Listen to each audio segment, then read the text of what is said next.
بعد أعوذ بالله من الشيطان الرجيم بسم الله الرحمن الرحيم الصلاة والسلام على رسول الله وعلى آله وصحبه وسلم تسليما الحمد لله رب العالمين. Frères et sœurs en islam, assalamu alaikum wa rahmatullahi wa barakatuhu. Bienvenue à l'épisode 2 de votre émission Rappel du moment sur votre forum des jeunes musulmans. Alors, vous savez certainement que de nos jours, on ne parle plus de la femme musulmane sans pour autant parler du travail. D'autant plus qu'on aspire de plus en plus à faire de longues études, donc normal de vouloir mettre en pratique nos compétences après ces dernières.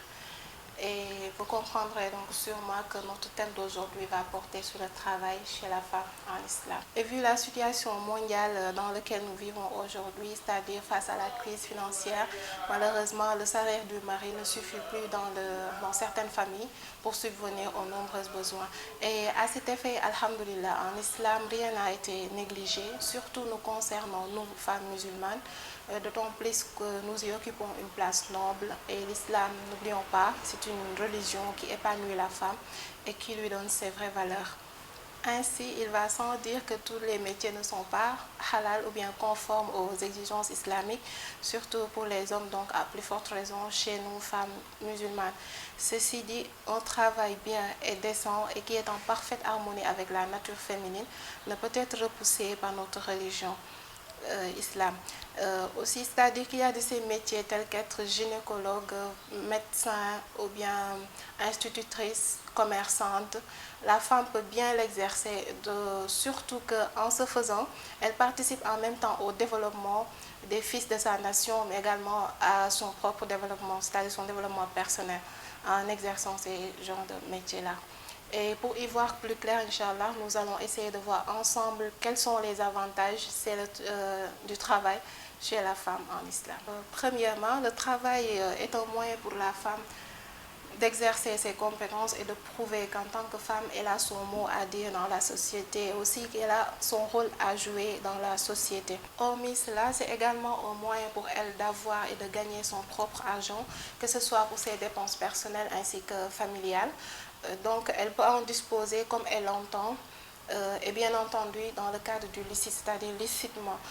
Même si dans notre société, donc on voudrait qu'après avoir perçu son dû ou bien son salaire à la fin de chaque mois, que la femme plutôt aille le donner à son papa ou bien à son mari ou bien à son tuteur légal. Cette pratique n'est pas forcément obligatoire, mais elle est à encourager du moment où il montre le respect envers ses parents, envers son mari ou bien envers ses tuteurs. Et dans la même lancée, on peut même apporter un verset à la sourate Nisa 32 qui stipule que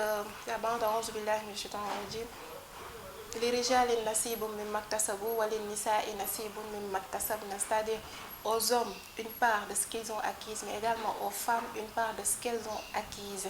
Aussi, l'islam octroie à la femme musulmane un droit à la propriété que peu de sociétés lui ont donné avant l'avènement de l'islam. Donc, ici, pour répondre juste à ceux qui disent que la femme musulmane n'est pas libérée, à cela, je leur dis que l'islam nous a libérés depuis le 7e siècle, donc il y a 14e siècle de cela, en les octroyant des droits et des devoirs. Sur ce, je vous exhorte à lire la sourate Nisa complètement. De ce fait, vous aurez une petite idée sur ce qu'est vraiment la femme en islam et sa place dans la société.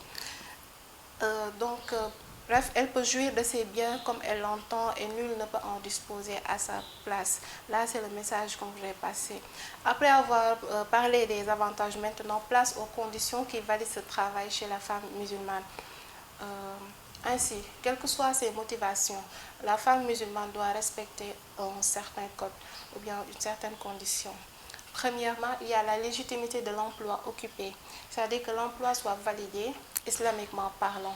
Deuxièmement, l'activité ne doit pas comporter d'actes illicites tels que vendre de l'alcool ou bien du mensonge ou bien voler.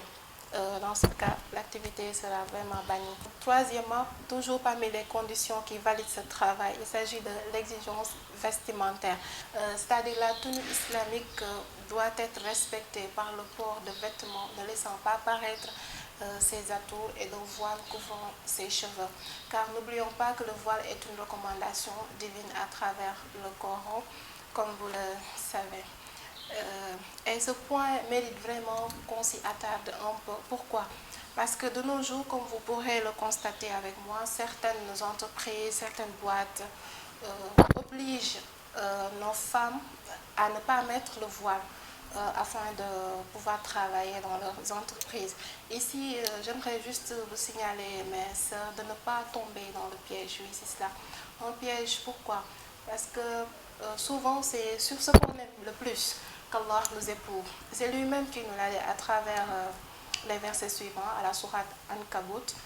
بعد أعوذ بالله من الشيطان الرجيم ألف لام ميم أحسب الناس أن يتركوا أن يقولوا آمنا وهم لا يفتنون ولقد فتنا الذين من قبلهم فليعلمن الله الذين صدقوا وليعلمن الكاذبين. Donc Alif Lam Mim. Est-ce que les gens pensent qu'on les laissera dire nous croyons sans pour autant les éprouver? Certes, nous avons éprouvé ceux qui ont vécu avant eux.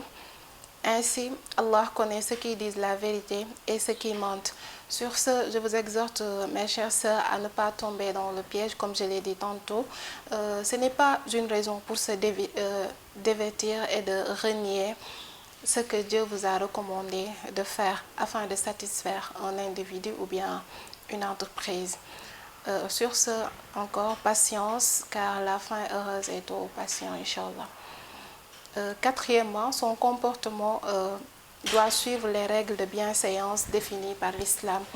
Elle doit éviter l'isolement avec des hommes étrangers et tenir un langage respectueux, correct, avec une voix ferme et non essayer de charmer les hommes, etc. Vous comprendrez sûrement. Alors, mot de la fin, j'aimerais terminer ce rappel avec en ces mots. Il y a un verset qui dit qu'il est préférable chez nous, femmes musulmanes, de rester chez nous. Ce verset ne dit pas tout à fait qu'on ne doit pas travailler, mais n'oublions pas, si ce travail ne répond pas ou bien n'est pas en parfaite conformité avec les exigences islamiques, dans ce cas, mieux vaudrait qu'on reste chez nous. Et pour vous donner des exemples de figures féminines qui ont vraiment travaillé dans le chantier d'Allah, également sur d'autres plans, il y a Aïcha radiallahu ta'ala anha, qui à elle seule a parcourisé des milliers de hadiths, qui a été une fervente enseignante de la religion musulmane après la disparition de notre prophète. Également, on peut citer le cas de Yahya Khadija, qui était reconnue une commerçante vraiment. Donc ceci m'a fait à notre émission d'aujourd'hui, rappel du moment. Pour rappel, on parlait du travail chez la femme musulmane. Encore une fois, FJM, nous sommes là pour vous. Et je profite de l'occasion pour lancer un appel. Si vous avez des sujets ou bien des thèmes dont vous voudriez qu'on en parle ensemble, qui touchent la société, particulièrement la jeunesse musulmane, vous pouvez l'indiquer en commentaire ou bien nous envoyer des messages privés. De ce fait, Inch'Allah, on va essayer de voir comment s'organiser pour en débattre avec vous, évidemment.